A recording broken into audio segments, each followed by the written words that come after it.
आज मुझे जाना था अपने अल्ट्रासाउंड के लिए।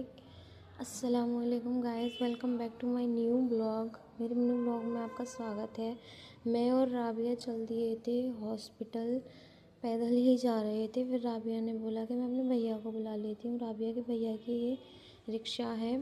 फिर हम जा रहे थे, रास्ते में ये आंटी भी हमें मिल गई। आंटी को हमने बिठा लिया, लेकिन आंटी को कहीं और जाना था। फिर हम पहुँच गए हॉस्पिटल। मुझे बहुत सारे चेकअप कराने थे और अल्ट्रासाउंड भी कराना था। 9th मंथ में बहुत सारे दिन निकल गए थे मेरे, लेकिन अभी कोई भी चेकअप नहीं हुआ था। यहाँ मैं रिसेप्शन पर आ गई थी। मैंने नंबर सुबह ही लगा दिया था, लेकिन पेमेंट जमा नहीं हुआ था, तो मैं यहाँ पर पेमेंट जमा करने लगी। फिर हम चले गए ऊपर। वहाँ बैठती हैं मैडम, आरती मैडम बैठती हैं, लेकिन वो छुट्टी पर थी, तो दूसरी मैडम बैठी थी। यहाँ पर काम चल रहा था, शायद इसीलिए वो छुट्टी पर थी।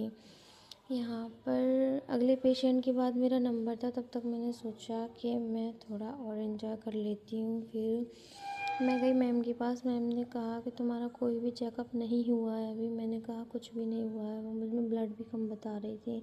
यूरिन टेस्ट भी लिख दिया था उन्होंने, अल्ट्रासाउंड भी लिख दिया था कलर डॉपर, और वो कह रही थी बच्चे में पानी कम है।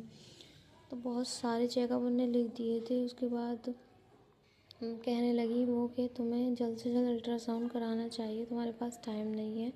9th मंथ में 2 वीक और निकल चुके हैं, कोई भी लापरवाही नहीं करनी चाहिए। तो मैंने सोचा कल दोबारा आना पड़ेगा मुझे उसके लिए।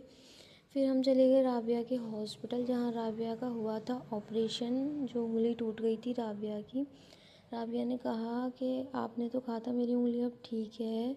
राबिया इनसे लड़ रही थी। डॉक्टर कह रहे थे कि ये ठीक ही है। राबिया को किसी ने बहका दिया है कि उंगली फिर से टूटी हुई निकली है, तो उनने बताया कि तुम्हें बहका दिया है। फिर हम चल दिए। फिर मुझे बहुत ज़ोर से प्यास लगी।